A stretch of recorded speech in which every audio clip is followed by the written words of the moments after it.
សូមគោរពនឹងជំរាបសួរពុកម៉ែបងប្អូនដែលកំពុងតាមដានទស្សនាវីដេអូនេះទាំងអស់គ្នា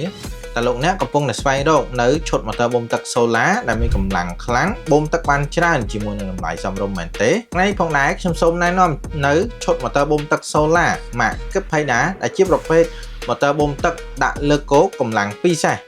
ដែលយើងធ្វើការដំឡើងជូនអតិថិជនដើម្បីយកទៅបូមទឹកពីប្រឡាយ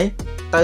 ស្រះគាត់ដើម្បីចិញ្ចឹមត្រីចំពោះការដំឡើងនេះគឺយើងប្រើប្រាស់ជាមួយនឹងម៉ូទ័របូមទឹកដាក់លើគោកប្រភេទ DC Shot កម្លាំង2សេសដែលវាអាចធ្វើការបូមទឹកបានបរិមាណ56ម៉ែត្រគីបក្នុង1ម៉ោងយើងធ្វើការទម្លាក់ទុយោចូលទៅក្នុងទឹកប្រវែង8ម៉ែត្រហើយតភ្ជាប់ជាមួយនឹងទុយោទឹកចេញទំហំ90បូមទឹកទម្លាក់ចម្ងាយប្រមាណជាង30ម៉ែត្រចំពោះប្រភេទម៉ូទ័របូមទឹក2សេសនេះគឺយើងធ្វើការប្រើប្រាស់ជាមួយនឹងទាំង Solar កម្លាំង580វ៉ាត់ចំនួន4ផ្ទាំងជាប្រភេទកញ្ចក់សងខាង